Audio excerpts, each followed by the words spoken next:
मैं एक कलाकार हूं और मुझे कलाकारी रहने दीजिए। हमारे बस का मुझे नहीं लगता राजनीति है। अब वो कितना देंगे, वो कितना लेंगी, कोर्ट कितना तय करेगा, ये तो उनका अपना विषय है। अब उनका गाना धरती पे बज रहा है, मेरा तो चांद पे बज रहा है, तो मैं क्या करूं कि 11 नहीं 21 बेटियों का शादी होगा।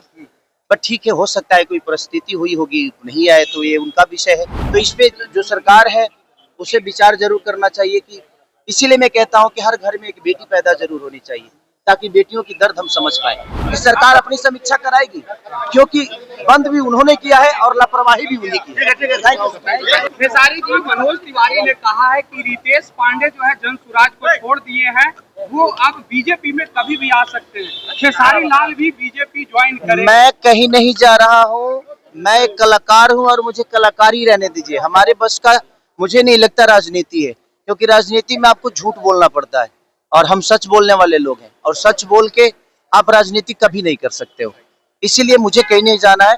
मैं जहाँ हूँ, लड़ना था, एक बार वो सिचुएशन ही ऐसा हुआ, मैं लड़ लिया, मैं देख लिया कि सच्चाई यहाँ नहीं चल सकती।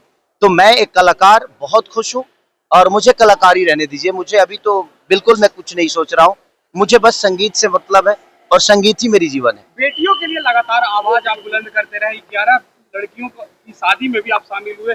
अभी वर्तमान में एक बेटी जो है अपनी जिंदगी की लड़ाई लड़ रही है। ज्योति सी कह रही है कि 10 करोड़ रुपया दे मुझे जीवन यापन करने के लिए। क्या कहिएगा इस बेटी का दर्द? देखिए, मैं पहले कुछ बोल गया था और उस बातों को लेके बहुत ज्यादा ट्रोल हुआ फालतू में मेरे मतलब के। अभी उनका पारिवारिक मामला है और मैं कुछ भी बोलूंगा, एक बेटी मेरे मुझे बेटी है तो उस दर्द के हिसाब से मैं कुछ बोल जाता था, लेकिन मुझे नहीं लगता कि मुझे बोलना चाहिए, क्योंकि बोलने के बाद फालतू के सवाल मेरे ऊपर खड़े हो जाते हैं कि मैं पारिवारिक मुद्दों में उलझता हूँ। अबे तो सरकार का विषय है, कोर्ट का विषय है, और ये जिनका विषय है ये उनको ही निपटाना चाहिए। अब वो कितना देंगे, वो कितना लेंगी, कोर्ट कितना तय करेगा, ये तो उनका अपना विषय है। मुझे नहीं लगता कि मुझे उस विषय पे बोलना चाहिए, क्योंकि मैं एक नागरिक होने के नाते कई बार बोल चुका हूँ और उस बोलने का नतीजा भी पा चुका हूँ कि मुझे अभद्र टिप्पणियां कही जाती है, बहुत सारी चीजें मुझे ट्रोल किए जाते हैं। तो मुझे नहीं लगता कि मुझे बोलना चाहिए इस विषय पे, ये उनका अपना मैटर है, वो सुलझ लेंगे। पवन सिंह ने कहा है कार्यक्रम के दौरान कि वैभव सूर्यवंशी भोजपुरी गाना बजाया तो पवन सिंह का गाना बजाया। लोग झूठे का अपने गाने का वाहवाही लूटते, लेकिन पवन सिंह का गाना बजा, वो भी वैभव सूर्यवंशी ने बजवाया। अरे तो वैभव सूर्यवंशी हम सबका गौरव है, और भोजपुरी उनका बजे मेरा बजे बात विषय नहीं, बस तो भोजपुरी ही रहा है ना। और वह भोजपुरी का नाम रोशन कर रहे वो हो, चाहे हमारे ईशांत किशन जी हो, चाहे हमारे धोनी जी हो, चाहे मुकेश जी हो, चाहे जितने भी क्रिकेटर हमारे बिहारी और झारखंड के हैं, हम सबके लिए गौरव है। और हम चाहते हैं कि वो उन्हीं के गाना बजाएं। अब उनका गाना धरती पे बज रहा है, मेरा तो चांद पे बज रहा है, तो मैं क्या करूं। तो सही बात।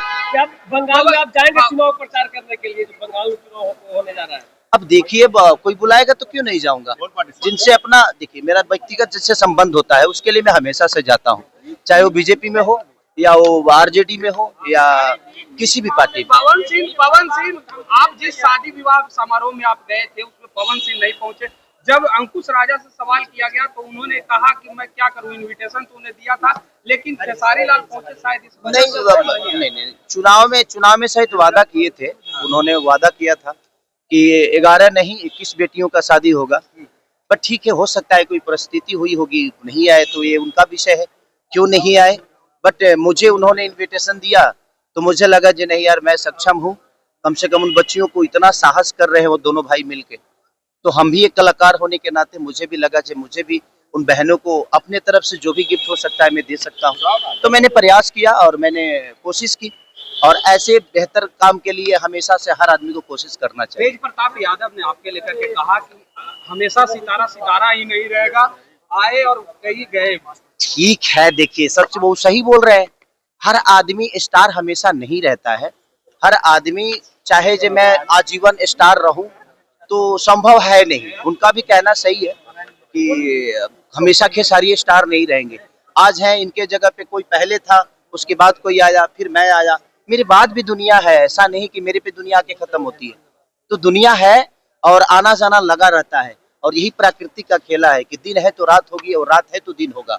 अगर आज धूप है तो बरसात होगी और बरसात खत्म होगा तो धूप भी एक होगा। आखिरी सवाल, अब बिहार में खुले में मीट मांस बिकना बंद हो गया।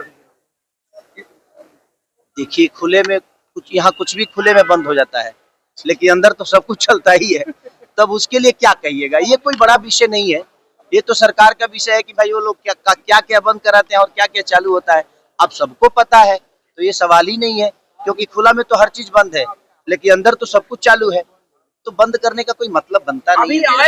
एक पार्टी के नेता ने कहा कि शराबबंदी की समीक्षा होनी चाहिए, शराबबंदी को लेकर। बिल्कुल जी, क्या सॉरी, अरे शराबबंदी को लेकर के मामले में जो लड़की मरी थी उसके परिवार वालों को धमकी मिल रहा है। मुझे लगता है कि सरकार को, क्योंकि देखिए सच पूछे कि जिस राज्य में बेटियां सुरक्षित नहीं है, तो समझिए कि सरकार की लापरवाही कही जाएगी। तो इस पे जो सरकार है उसे विचार जरूर करना चाहिए कि, इसीलिए मैं कहता हूं कि हर घर में एक बेटी पैदा जरूर होनी चाहिए, ताकि बेटियों की दर्द हम समझ पाए। मैं बेटियों पे इसलिए बेहतर बोल पाता हूं क्योंकि मेरे पास बेटी है, और मैं उस बेटी को देखता हूं तो मुझे लगता है कि दुनिया की हर वो बेटी मेरी बेटी की। शराबबंदी की समीक्षा होनी चाहिए। क्या समीक्षा करिएगा सर, आज 10 साल से शराबबंदी, और कई बार समीक्षा करिएगा। जो सरकार ने बंद किया है, सरकार उसी की है, तो सरकार अपनी समीक्षा कराएगी। आपको लगता है कि सरकार अपनी समीक्षा कराएगी? क्योंकि बंद भी उन्होंने किया है और लापरवाही भी उन्हीं की है।